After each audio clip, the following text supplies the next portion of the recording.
নিশ্চিতভাৱে ৰাজদীপ চাওক ক'ত কিয় কেনেকৈ বিসংগতি হৈছে সেইটোৱে এই মুহূৰ্তত আটাইতকৈ ডাঙৰ প্ৰশ্ন। কাৰণ কালিৰ দিনটোৰ পৰা আমি প্ৰতিদিন টাইমে ধাৰাবাহিকভাৱে সেই গোটেই বাতৰিসমূহ সম্প্ৰচাৰ কৰিছিলোঁ।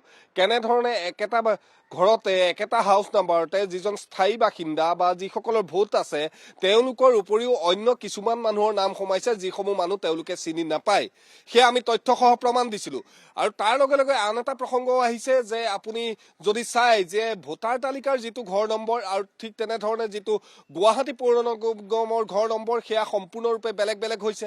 কিন্তু মহম্মদ তৈবুল্লাহ পথৰ যিসমূহ ঘৰ নম্বৰ আছে সেই ঘৰ নম্বৰসমূহত যিসকল লোকৰ নাম থাকিব লাগে সেইসকলৰ নামৰ উপৰিও অন্যান্য লোকৰ নাম আহিছে। আৰু এই মুহূৰ্তত আমি সেই তাৰেই প্ৰমাণ দিব বিচাৰিছোঁ। আমি তৈবুল্লাহ পথত বৰ্তমান মুহূৰ্তত আছোঁ আৰু তৈবুল্লাহ পথৰ যিটো ভোটাৰ তালিকাত থকা ঘৰ নম্বৰ হাউচ নম্বৰ 14। প্ৰথমে সেই হাউচ নম্বৰ 14টো আপোনালোকক দেখুৱাব বিচাৰিছোঁ। আমি পুনৰবাৰ কৈছোঁ এইটো ভোটাৰ তালিকাত থকা হাউচ নম্বৰ 14ত আমি উপস্থিত আছোঁ। ঘৰৰ গৰাকী ইয়াত উপস্থিত আছে, উমৰ খুৰছিদ ডাঙৰীয়া আমাৰ সৈতে উপস্থিত আছে। আৰু এই ঘৰটোত আমি কৈছোঁ যে 4জনকৈ ভোটাৰ আছে। উমৰ খুৰছিদ আছে, তেখেতৰ পৰিবাৰ আছে, তেখেতৰ দুগৰাকীকৈ ছোৱালী জীয়ৰী আছে। গতিকে তেওঁলোকৰ ভোটাধিকাৰ বা ভোটাৰ তালিকাত তেখেতৰ নাম আছে। গতিকে উমৰ খুৰছিদ ডাঙৰীয়া আপোনাৰ ওচৰলৈ আহিছোঁ। যিখিনি অভিযোগ আহি আছে বা যিখিনি আমি পাইছোঁ যে আপোনাৰ তাতো যে বেলেগৰ নাম সোমাইছে আপোনাৰ হাউচ নাম্বাৰৰ বিপৰীতে, কাৰ নাম সোমাইছে, কিমানজনৰ নাম সোমাইছে? এজনৰ নাম সোমাইছে, তেওঁৰ নাম হ'ল প্ৰিয়ম বৰুৱা। প্ৰিয়ম বৰুৱা যিখন ভোটাৰ তালিকাত নাম আছে, আমি হয়তো সম্ভৱ নহ'ব কেমেৰাতে হেৰি কৰা, কিন্তু আমি কৈছোঁ যে নাম প্ৰিয়ম বৰুৱা, পিতাৰ নাম ৰঞ্জিত বৰুৱা, ঘৰ নং 14, বয়স 24, লিংগ মহিলা, তেখেতৰ নাম সোমাইছে। আপোনাৰ ইয়াত ভাড়াতীয়া আছিল নেকি? তেখেত মনত নপৰে তেওঁ ভাড়াতীয়া আছে বুলি। ভাড়াতীয়া আছে বুলি মনত নপৰে। গতিকে এটা উদাহৰণ আমি দিছোঁ, তেখেত ঘৰত আছে কিন্তু তেখেতৰ হাউচ নাম্বাৰৰ বিপৰীতে অন্য লোকৰ নাম ইয়াত সোমাইছে।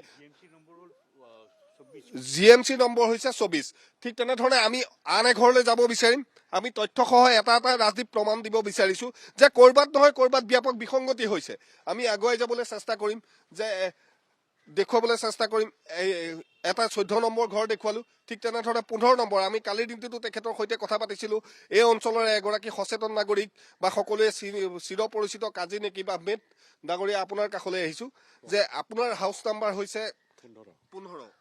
আপোনাৰ ঘৰত দুটা মানে জেনুইন ভোট দুটা আছে। ইয়াতে জেনুইন ভোট, ৰিকগনাইজ ভোট দুটা আছে। এতিয়া ড্ৰাফট ৰোলখন চেক কৰোঁতে দেখা গ'ল দুটা ভোটটো আছেই, তাৰ লগত আনাদাৰ 3টা নাম ইনক্লুড হৈ আছে। মইতো চিনি নাপাওঁ, জানি নাপাওঁ। মোৰ ঘৰত তেওঁলোক মোৰ ঘৰত বাসিন্দাও নহয়, তেওঁলোক মোৰ ঘৰৰ ভাড়াতীয়াও নহয়, তেওঁলোক মোৰ ঘৰৰ একোৱেই নহয়, নাথিং।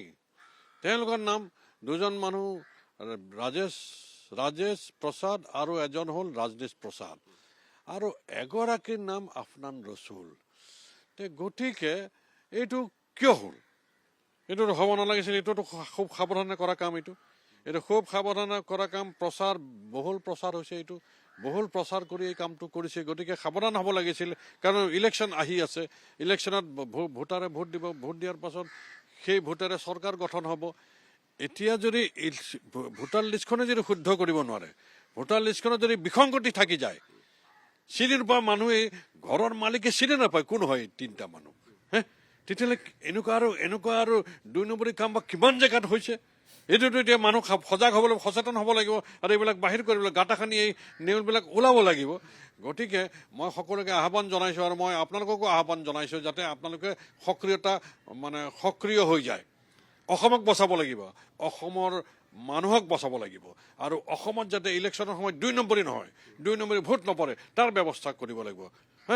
গতিকে মই খুব ধন্যবাদ দিছোঁ। কালি আপোনালোকে মোৰ পৰা বাইট লৈছে, কালি নিউজত বাজিছে, আজি প্ৰতিদিন পেপাৰত নিউজটো ওলাইছে। গতিকে মোক বহুত ফালৰ পৰা ফোন কৰিছে।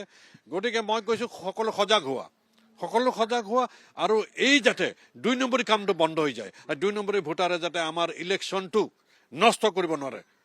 বিএলঅ'গৰাকীৰ লগত কথা পাতিছে নেকি? বিএলৰ লগত কথা পাতিছোঁ, বিএলঅ' জয়ন্ত দাস কথা পাতিছোঁ। তেওঁ কৈছে দাদা মই গম নাপাওঁ, এইটো মই চাব লাগিব। বোলে নহয়, গম পালেও নাপালেও আচলমতে তুমি যত দোষ নন্দ ঘোষ, তোমাৰেই দোষ হ'ব এইটো, যে তুমি বিএলঅ'ত থাকোঁতে এইটো কাম কিয় হ'ল। আপোনালোক ইয়াৰ স্থানীয় নাগৰিক, গতিকে আপোনালোকেও হয়তো গম পাব লাগিছিল। আপুনি ইয়াৰ অঞ্চল ওচৰ পাজৰ সকলো মানুহকে চিৰপৰিচিত। তাত আপোনালোকে ক'ৰবাত ৰাজেশ প্ৰসাদ বা ৰাজনীশ প্ৰসাদ ক'ৰবাত কেনেবাকে চিনি পাইছিল? ঘৰ নাম্বাৰ ক'ৰবাত খেলি মেলি হৈছে?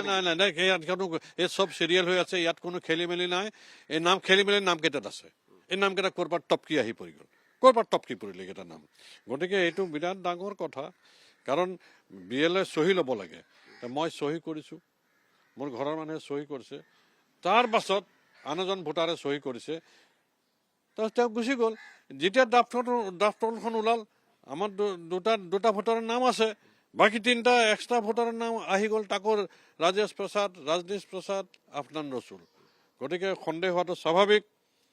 মানুহ সজাগ হ'ব লাগে, সচেতন হ'ব লাগে। আৰু আপোনালোকৰ যিটো জাগ্ৰত প্ৰহৰী দেই, আপোনালোক জাগ্ৰত প্ৰহৰী, গণতন্ত্ৰক ৰক্ষা কৰিব লাগিব আৰু 2 নম্বৰী ভোটাৰক চিনাক্ত কৰি ভোটাৰ লিষ্টৰ পৰা বাহিৰ কৰিব লাগিব।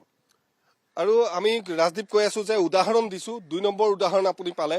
তাৰ আগত আমি কালিৰ দিনটোত দিছিলো হাউচ নম্বৰ 44ৰ যিখিনি উদাহৰণ, সেই উদাহৰণখিনিও দিছো। গতিকে ক'ত বিসংগতি হৈছে, কি হৈছে? আচলতে এইটো ঘৰত নথকা মানুহৰ নাম এই ঘৰটোত ঘৰৰ গৰাকীয়ে গম নোপোৱাকৈ কেনেকৈ সোমাল?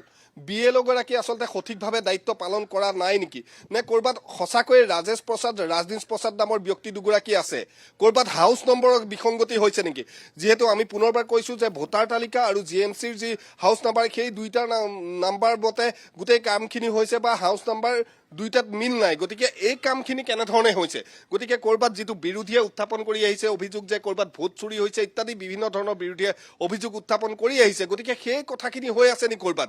এই গোটেই বিষয়খিনিত কিন্তু নিৰ্বাচন আয়োগে সম্পূৰ্ণৰূপে তদাৰক কৰাটো প্ৰয়োজনীয়তা আহি পৰিছে, প্ৰশাসনে গুৰুত্ব দিয়াটো প্ৰয়োজনীয়তা আহি পৰিছে। কাৰণ গোটেই বিষয়টোত ৰাইজ আতংকত আছে, ৰাইজে শংকাত ভুগিছে। কাৰণ যদি ঘৰৰ গৃহস্থই গম নাপায় বা ঘৰৰ স্বত্বাধিকাৰীয়ে গম নাপায় যে তেওঁ ঘৰত তেওঁ নজনাকৈ অন্যান্য লোকৰ নাম সোমাইছে, গতিকে ই এক কেনেধৰণৰ পৰ্যায়লৈ গৈছে?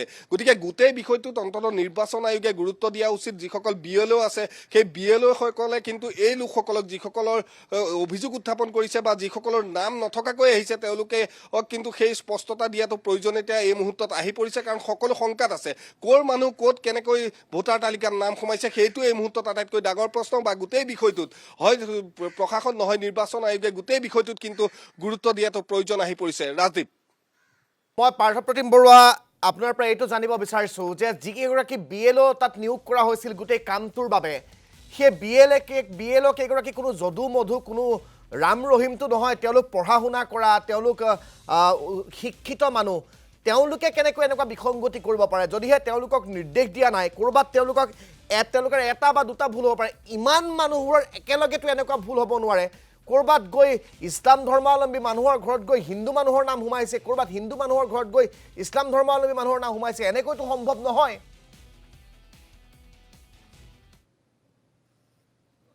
নিশ্চিতভাৱে ৰাজদীপ, সেই প্ৰশ্নটোৱে আমি বাৰম্বাৰ উল্লেখ কৰি আহিছোঁ যে ভোট চুৰি হৈছে নহৈছে বা এই গোটেই বিষয়টো নিশ্চিতভাৱে বিচাৰ্য বিষয়। কিন্তু কথাটো হ'ল, তাৰ লগে লগে আমি যদি গোটেই বিষয়খিনিৰ কথা ক'বলৈ যাওঁ, আগুৱাই যাবলৈ চেষ্টা কৰিম। আমি যিটো তৈবুল্লা পথ আছোঁ, আমি দেখুৱাইছোঁ এটাৰ পাছত আনটো ঘৰ আমি দেখুৱাবলৈ চেষ্টা কৰিছোঁ। 15 দেখুৱালোঁ, 14 দেখুৱালোঁ। ঠিক তেনেধৰণে আগত গৈ আপুনি হাউচ নম্বৰ 44 পাব। গতিকে কথাটো হ'ল, যদি ভোটাৰ তালিকা আৰু পৌৰ নিগমৰ যি ঘৰৰ নাম্বাৰ, সেই দুইটা যদি বেলেগ বেলেগ হয়ও, তথাপিও কিন্তু ভোটাৰ তালিকাত যদি হাউচ নম্বৰ 14 যিটো ঘৰত আছে, ঠিক তেনেধৰণে GMCৰ যিটো নাম্বাৰ 14 আছে, গতিকে সেই দুইটা কেনেধৰণে একেলগ হ'ব পাৰে? ইটোৰ পৰা সিটোলৈ নামসমূহ কেনেকৈ যাব পাৰে? আপুনি কোৱাৰ দৰে কোনো যদু বন্ধু নহয়, তেওঁলোকে গোটেইখিনি চোৱা চিতা কৰিব লাগে। কিন্তু সেই চোৱা চিতা কি কাৰণে কৰা নাই? যি সময়ত আজিৰ তাৰিখত বিৰোধীয়ে অভিযোগ উত্থাপন কৰি আহিছে, সমগ্ৰ দেশজুৰি ব্যাপক আন্দোলন চলিছে কংগ্ৰেছৰ নেতৃত্বত, তাৰ মাজত এনেধৰণৰ আচলতে যিখিনি হৈ আছে, সেইখিনি অন্ততঃ কেনেধৰণৰ বিসংগতি, সেই প্ৰশ্নটোৱে বাৰম্বাৰ ৰাইজে জানিব বিচাৰিছে। ঠিক তেনেধৰণে ৰাইজে ক'ব বিচাৰিছে যে এই গোটেই বিষয়টোত অন্ততঃ স্পষ্টতা অহাটো দৰকাৰ আৰু গোটেই বিষয়খিনিত অন্ততঃ নিৰ্বাচন আয়োগে গুৰুত্ব দিয়াটো প্ৰয়োজনীয়তা আহি পৰিছে।